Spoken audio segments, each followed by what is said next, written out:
मुबारक हो। आज से चार धाम यात्रा की शुरुआत हो गई और इसके साथ ही लाखों श्रद्धालु एक बार फिर इस बार दिखेंगे।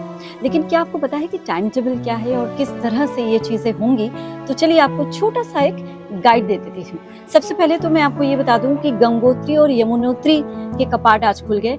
12:15 पर गंगोत्री के और 12:36 पर 35 पर यमुनोत्री के कपाट खुलेंगे। और इसके साथ ही आपको बता दें कि केदारनाथ का 22 अप्रैल को खुलेगा और बद्रीनाथ का 23 अप्रैल को कपाट खुल जाएगा। उत्तराखंड टूरिज्म की आधिकारिक वेबसाइट जो है टूरिस्ट केयर उत्तराखंड ऐप पर आप रजिस्ट्रेशन करवा सकते हैं। ऋषिकेश और हरिद्वार में ऑफलाइन रजिस्ट्रेशन काउंटर शुरू हो चुके हैं।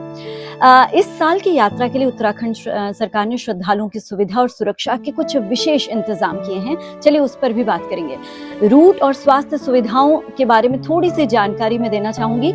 यात्रा का जो मुख्य रूट है वो पश्चिम से पूर्व की ओर जो रूटीन है वो जाता है। यात्रा का पहला पड़ाव यमुनोत्री धाम है। ऋषिकेश से धरासू होते हुए जानकी चट्टी पहुंचना होता है, जहां से मंदिर के लिए पैदल चढ़ाई शुरू होती है।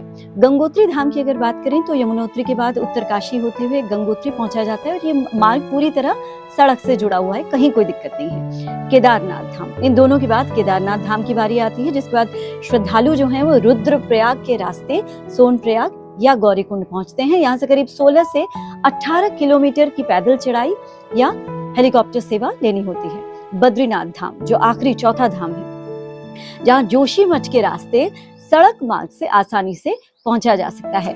अगर हेल्थ फैसिलिटीज की बात करें तो पहाड़ी और ऊंचाई वाले इलाकों में ऑक्सीजन की कमी होती है, जिसे देखते हुए प्रशासन ने कुछ खास इंतजाम किए हैं। जैसे पूरे यात्रा मार्ग पर डॉक्टर की तैनाती है।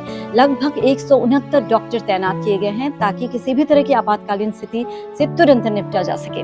और होल्टिंग पॉइंट है, जैसे कि केदारनाथ पैदल मार्ग पर स्वास्थ्य जांच के लिए 48 होल्टिंग पॉइंट जो हैं वो बनाए गए हैं। यानी अगर आपको सांस लेने में दिक्कत आ रही है या किसी भी तरह की थकान हो रही है, कोई दिक्कत आ रही है, तो आप रुक कर तुरंत प्राथमिक उपचार जो है वो करवा सकते हैं। हेल्थ ATM लगाए गए हैं। मार्ग पर कई ऐसे जगह हैं जहां पर हेल्थ ATM लगाए गए हैं, जहां आप blood pressure, sugar, oxygen level जैसी चीजें तुरंत चेक करवा सकते हैं। एयर एम्बुलेंस जिसकी सबसे ज्यादा जरूरत होती है ऐसे मार्गों पर। जी हाँ, गंभीर मामलों के लिए सरकार ने हेल्थ ATM की भी व्यवस्था करवाई है ताकि तुरंत एयर एम्बुलेंस की व्यवस्था कराई ताकि तुरंत मरीज को अस्पताल पहुंचाया जा सके।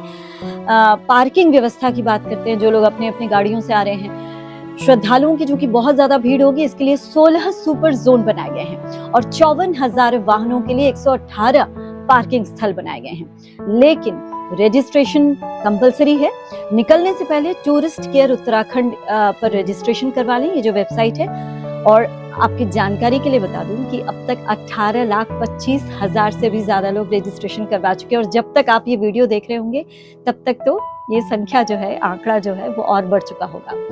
मेडिकल से जुड़ी सलाह ये रहेगी, अगर आपको हार्ट से जुड़ी या सांस से जुड़ी कोई भी बीमारी है तो यात्रा शुरू करने से पहले डॉक्टर की सलाह जरूर लें और अपने मेडिसिन जो हैं वो जरूर अपने साथ रखें। जरूर याद रखें कि इस बार केदारनाथ धाम के कपाट जो हैं 22 अप्रैल को और बद्रीनाथ के 23 अप्रैल को खुल रहे हैं और गंगोत्री यमुनोत्री के आज से खुल गए हैं। अब होटल व्यवस्था की भी बात कर लेते हैं, जब इतनी बात हो रही है।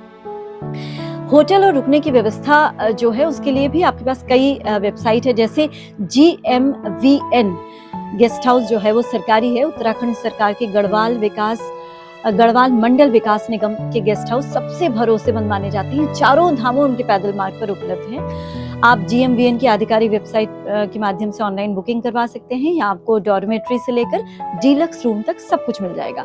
अगर निजी होटल होम स्टे की बात करेंगे तो ये ऋषिकेश, उत्तरकाशी, गुप्त काशी, जोशीमठ जैसे मुख्य पड़ावों पर बहुत सारे ऐसे निजी होटल होम स्टेज मौजूद है, जहां आप प्रमुख ट्रैवल ऐप्स जैसे मेक माई ट्रिप, गो IBBO के जरिए बुक करवा सकते हैं। मंदिरों के पास कई धार्मिक संस्थाओं के जैसे भारत सेवाश्रम संघ वगैरह ऐसे बहुत सारी धर्मशालाएं हैं जो बहुत ही कम बजट में यात्रियों के लिए बेहतरीन सुविधाएं उपलब्ध करवाती हैं। ट्रांसपोर्टेशन बहुत जरूरी।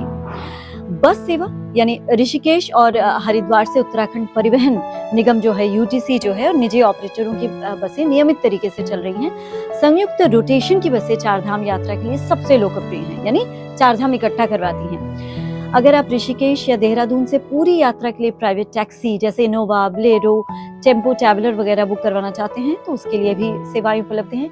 हेलीकॉप्टर सेवा खास तौर पर केदारनाथ धाम के लिए ये बुकिंग जो है सिर्फ IRCTC की आधिकारिक वेबसाइट के माध्यम से होती है और केदारनाथ के लिए एकमात्र आधिकारिक बुकिंग पोर्टल है हेली यात्रा, IRCTC की है। हेलीकॉप्टर टिकट बुक करने से पहले आपका 4 धाम यात्रा का रजिस्ट्रेशन मस्ट है। बिना रजिस्ट्रेशन के आप टिकट बुक नहीं कर पाएंगे। किराया इस पर निर्भर करता है कि आप किस बेस कैंप से उड़ान भर रहे हैं। जैसे इस साल की अगर हम अनुमानित राउंड ट्रिप के किराए की अगर बात करें, बहुत जरूरी है बेस कैंप यानी हेलीपोर्ट से जो अनुमानित किराया है राउंड ट्रिप का गुप्त काशी से 8,000 से 8,500 के लगभग है और 15 मिनट का टाइम लगेगा। फाटा से अगर करें तो 5,500 से 6,000 का किराया होगा और करीब 9 मिनट लगेगा। सिरसी से अगर करें तो 5400 यानी 5,400 से लेके 5,800 तक का इसका किराया होगा 9 मिनट के लगभग।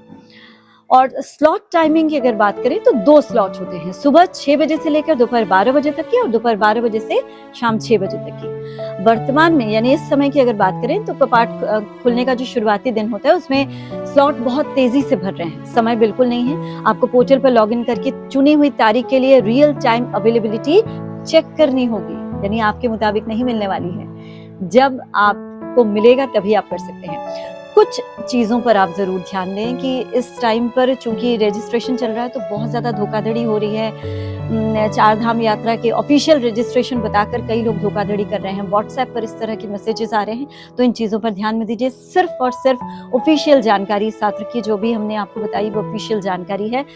4 धाम यात्रा में हर साल लाखों श्रद्धालु जाते हैं, लेकिन कई बार ऐसे भी सामने है, उत्तराखंड सरकार की ओर से भी कई बार कहा गया है कि धोखाधड़ी बहुत ज्यादा होती है, तो इसका जरूर ध्यान रखें।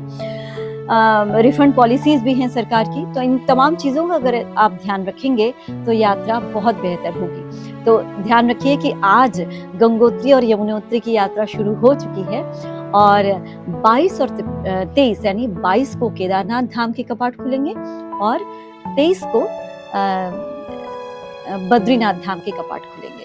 तो 4 धाम यात्रा के लिए आपको बहुत बहुत शुभकामनाएं। अपनी तैयारी पूरी करें, लेकिन सही तरीके से जाएं, सही तरीके से रजिस्ट्रेशन करिए। आपको एक और बात बता दूं, सोशल मीडिया इन्फ्लुएंसर्स जो हैं उनके लिए इस बार मंदिर के अंदर या मंदिर के उस जो पेरिफेरी है वहां भी एंट्री नहीं है। पहले ही आपको फोन बाहर जमा करना होगा। तो ये बहुत एक अच्छा इनिशिएटिव जो है वो सरकार की तरफ से लिया गया है, क्योंकि बहुत ज्यादा होने लगा था, लोग परेशान होने लगे थे। तो इसी चीज को देखते हुए ये कदम लिया गया है जो कि बेहतरी के लिए है। तो आप 4 धाम जा रहे हैं, पुण्य कमाने जा रहे हैं, तो आप इन चीजों से बचें और आराम से यात्रा करें। यात्रा से वापस आने के बाद अपने अनुभव जो हैं वो सोशल मीडिया पर जरूर शेयर करें।